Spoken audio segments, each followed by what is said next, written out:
Alright everyone, welcome to the Weekly War number 3 Finals. This is Sahara Drac of SCLegacy.com, and game 1 of our finals is between IchicbanBaka playing the Protoss, which I believe IchicbanBaka means like first stupid, or something gay like that, I don't know. And Solaris, who is a player I've never heard of. I didn't play him in the, or see him in the first tournament, so... But apparently he's pretty decent if he's here in the finals, so here it is. And sorry I didn't cast Weekly War number 2 for you guys. I was too busy drinking gravy. And someone puts a bucket of brown gravy around me, I'm not doing anything else for at least a couple days.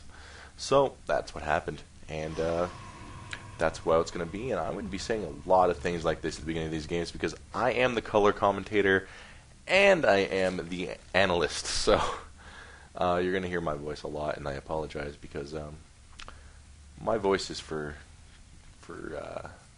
tards.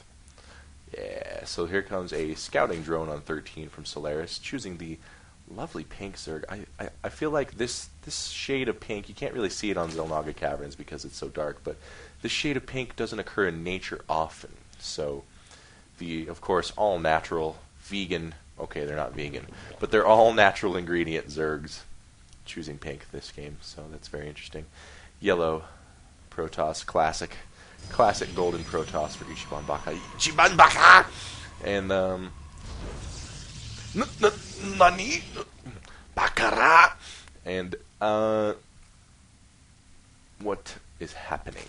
A pretty normally timed pool. Looks like he might be opting for some sort of normal expansion timing is Solaris, but IchicbanBaka scouts that pretty easily. They both scouted each other's openings without much resistance or harassment, but Ichiban throwing down the cybernetics core right after the drone leaves, so I mean, you could pretty safely assume he was going to do that anyways, otherwise the second gate would have already been warping in, but, you know, he didn't see it, so there's a little shadow of doubt there, I'm sure. Second hatchery in the base, very popular these days. You would think this would be more of a reaction to seeing 2-gate. Like if I saw 1-gate Cyber as Zerg, I would probably opt to expand. However, on this map Xel'Naga Caverns, you can see there's a long distance of vulnerability. Sorry, I'm not supposed to scroll around with the arrow keys. Long distance of vulnerability between the natural and the main, and perhaps that's why Solaris is opting against it, because it is a little bit tougher to defend, and when you're expanding really early like that, sometimes you need to defend pretty thinly. But he's not doing anything about this probe. This probe has been around a long time.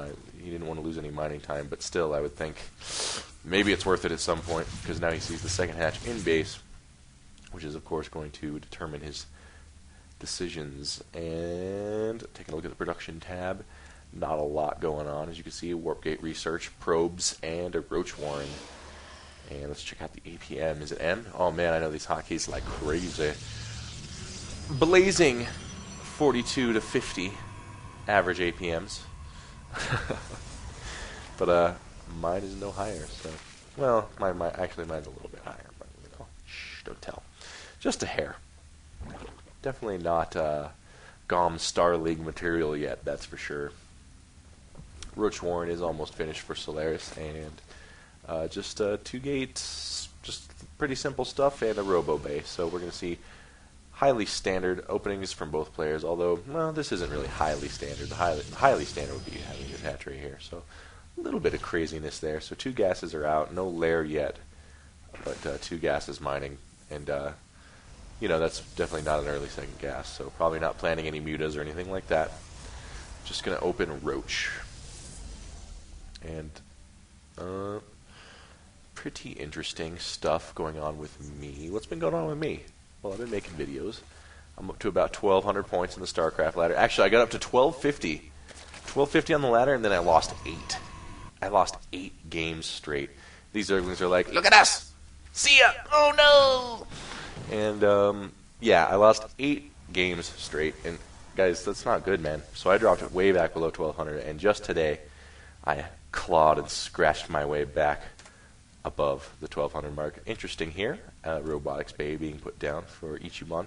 So very light opening for very hard teching build here is what I'm trying to say. Immortal coming out, and then he's going to go right into Colossi. This 3-gate robotics bay with robotic support, that's going to be a little hard to support all that on one base. I mean, I'm not saying it's impossible, but you're going to be pretty thin economically if you're trying to do 3-gate Colossi on one base. Of course, it's no like double robo bay or anything crazy like that, but robo facility. But it's still costly. He might end up wasting time on those warp gates. We'll see. 2 queens out. Spittin', hawking lugs. I wouldn't like respect my queen if she was always hawking lugs at my house. Like, I live here. I'm trying to mine my minerals, and she just walks up with her fat ass. She's like, and I'm like, oh goodness, that's lovely. So yeah, not good for morale is the queen. Evo chamber going down. No upgrades at the Roach Warren. Yellow is producing nothing? Okay, there you go. There's a stalker. Ooh, very fast stalker. He must have warped that big boy in. Yeah, I just said that. I don't know. Metabolic boost going down. Sorry, I'm just looking at a blank spot. Yeah, not the greatest. I don't know why you guys watch my videos. You should, like, impeach me. But, here comes push from Ichiban. I don't know. It looks like Solaris... Solaris might be prepared. It's gonna be close. I don't know. We'll see, because he can pump a lot of stuff real quick. That's the beauty of Larva. Lair is finally almost finished, so we'll see what he does with that. In the meantime, here comes a clash in the center. Nice force field separating the roaches, but if you're going to separate them, you need to use the stalker's range. But the micro's a little intense right now. Roaches moving around the side. They do try to focus down an Immortal a little bit, but they do not take down his Hardened Shield yet. So looks like this expansion is going to go down real fast thanks to the mighty fat lasers of Immortals. And I love their lasers. I love it, like they're just like big fat lasers. It's cool. Like, you don't actually see the laser, but I really like the sound effect. Actually, the Immortal is my favorite Protoss unit. I don't know if you guys need that. I don't have a lot of respect for Protoss, but I do like me, the Immortal. So now that he's at Lair Tech, let's see what he's doing. Absolutely nothing with it so far. Throwing down his expansion, and there's the Lair Tech. Going to go Hydralisk, and that's not going to be pretty, because as you can see, Solaris' mid-game scouting is lacking severely. He hasn't looked at this dude's base since he was just 2-gate. He doesn't even know he has a cyber core. Okay, let alone this bad boy. So that's going to be probably a game winner for IchicbanBaka. Colossi versus Hydralisks, not pretty. Not pretty at all. Colossi absolutely decimate those guys. So, good call. He pushes without a Colossi, doesn't tip his hand yet, and there's a Colossi rally there. He's going to show up, and there's a little clash going down. Let me rewind it. Don't care that it's a tournament. Still going to rewind it. And here he comes up the ramp, and shooting up, and force fields, those weren't the best force fields. Those force fields could have been really good, but there's one to save his army, so that's good of him. Backs out. He's like, you know what? I'll just go ahead and wait for the Colossi. Warping in more jank. Oh no, I just used a day 9 word. Sorry. I've been watching the show too much, I guess. And Overseer's getting warped. See this sort of thing. It feels like he's guessing at the Protoss tech at this point. Like, I mean, unless he uses it for Changeling or something, he really only needed that in case he made Dark Templar. You never want to make things just in case. You want to make sure you know what you're building, and then build the necessary equipment. So there's the Colossi out. No Hydralisks up yet for Solaris, and actually this might be a really lucky break that he didn't make any Hydralisks yet, because now he might not make any Hydralisks at all now that he sees this Colossi. We'll see. Take a look at the production tab. Nope, there's 5 Hydralisks started right off the bat. So he's saying, you know what, Colossi, Schmolossi. Alright, my Hydralisk Roach is going to kill it. That's how good my micro is. But 13 minutes into the game, we got a 1-basing Zerg against a Protoss with Colossi and a natural expansion. So in the end, I'm not really liking his chances. Tramples his own force fields there to come up the ramp. And ooh, very nice target firing from the Roaches. Pretty bad micro there from Ichiban. Does not...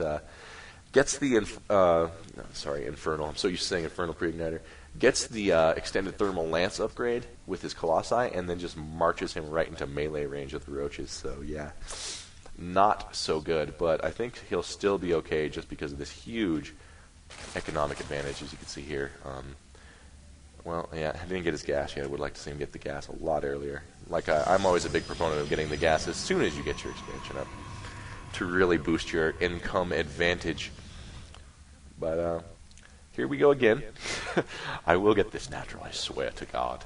One day this natural will be mine. The line must be drawn here. And yeah, we'll see about that. But Colossi, only one, so I guess it's just a Colossus for Ichiban, and we're hitting a little bit of a slow period, so we're just going to talk real quiet. We're going to take it easy because there's not a lot going on in the game right now. Taking a look over here at the production tab, we've got a hatchery going down. I'm sure you've seen that, and a lot of roaches being made for compensation because he's terrified of Colossi. And these queens are pooping in their little Zerg pants. And in the meantime, just a forge, another gateway, and Colossi being built for IchicbanBaka. That's really exciting. Looks like he's gonna do a nice big push with multiple Colossi. And sorry, I did that for way too long. And here comes the push now. 2 Colossi. I'd like to see him use his extended thermal lance this time rather than suiciding his Colossi. But we'll see how he goes. And I like Protoss's force in this army, or in this clash. We'll see how it goes. Colossi are raining down heavily on the Zerglings. Force field's going down. And he needs to get these Colossi firing at the Hydralisk. There you go. Hydralisk focusing really nicely on the Colossi. Ooh, my goodness. So much for my prediction. It was more. Wait. The force field saved him there. Force fields really, really stopped the roaches from finishing off that fight. And the Immortals are going to make quick work of them. And I think we're going to see a GG. See, my prediction was awesome. Okay? Man, I'm good. And yeah, here's the reinforcements. And looks like 26 Zerglings coming out. He decides, yeah, okay, well, GG. So that, my friends, was game 1. So we're going to be moving on to game 2 on the Lost Temple. And I'll see you in a few.